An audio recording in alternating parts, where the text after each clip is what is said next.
How you doing all? Dick Linky here, and I want to welcome you back to my channel. When it comes to a collection, to me, it is all about gathering what you feel is important to you.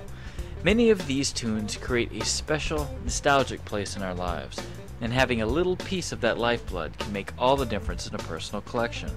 There is more to the story of G.I. Joe than just the toys, figures, and games, and what I'm talking about is the TV show and the comics. These, I feel, are as equally important, if not more important, than the toys. As most G.I. Joe enthusiasts know, Larry Hama was the main writer for the 1980s comic book series. So if you do have a chance to come by any of the cons and meet and talk with Larry Hama, see any of his artwork, he's completely fascinating. And Herb Trimpe was the artist in the first 6 of the 8 comics. Herb Trimpe! We love you! So I feel, having the autograph of these two main staples as a part of my collection was pretty important. The very first piece that I got when I started seriously collecting was this G.I. Joe comic mag signed by Herb Trimpe. From there, of course, it went to trying to complete the 155 Marvel comic book run. But along the way, I wanted to be sure that I got some of the key players that contributed to the process of creating these comics that so many of us enjoyed.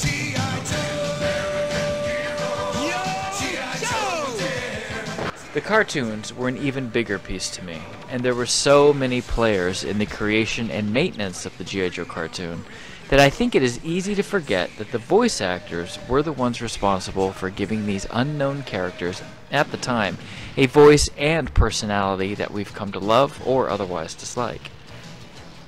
Getting my hands on every autograph associated with the cartoon could be considered unrealistic for some, and mighty expensive in the process. Again, for me, this is where the focus comes in, and it was all about getting those key people whose voices still give me goosebumps, while bringing me back to my childhood when I hear them. The one voice that has always stood out to me was that of Morgan Lofting, who voiced the Baroness. When she yells Cobra, I can't explain the feeling that I get when I hear that war cry right as the troops pour into battle. Sadly for many of us, and Morgan, that famous battle cry was never written into the script for the movie, and as a result, the Baroness screaming Cobra was never heard again. When they do the movie, can I please have, and I didn't get to do Cobra in the movie. Aww. I wanted to hear it. I wanted to hear it in the movie theater without the restraints on the, yeah. Oh. But I think that's what clinched my getting the job. Other voices I would love to get my hands on regarding autographs would be that of Bill Ratner. He played Flint. And Mary Lewis as Lady J. Ready to go?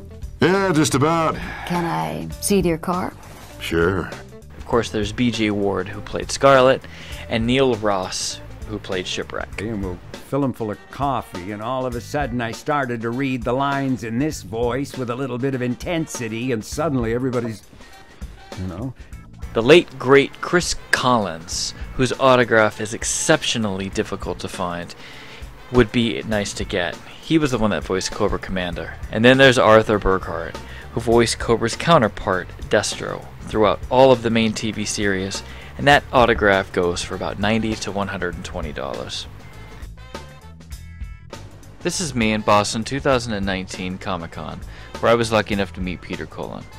Peter is best known for his voice acting of Optimus Prime in Generation 1 Transformers, but what a lot of people don't know is that he voiced 3 characters in G.I. Joe the movie: Nemesis Enforcer, Xandar, and the Scientist. These voices are so recognizable that they are so powerful enough to take us back to a simpler place in time, and give us that feeling that we attempt to put into a jar and tuck away for when we need to feel good again. Our collections are exactly what that is, an attempt to obtain what makes us feel good.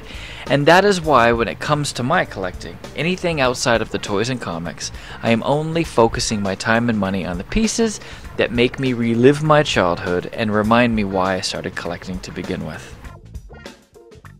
Thank you for watching, and don't forget to subscribe and hit that like button if you see something you enjoy. Thank you.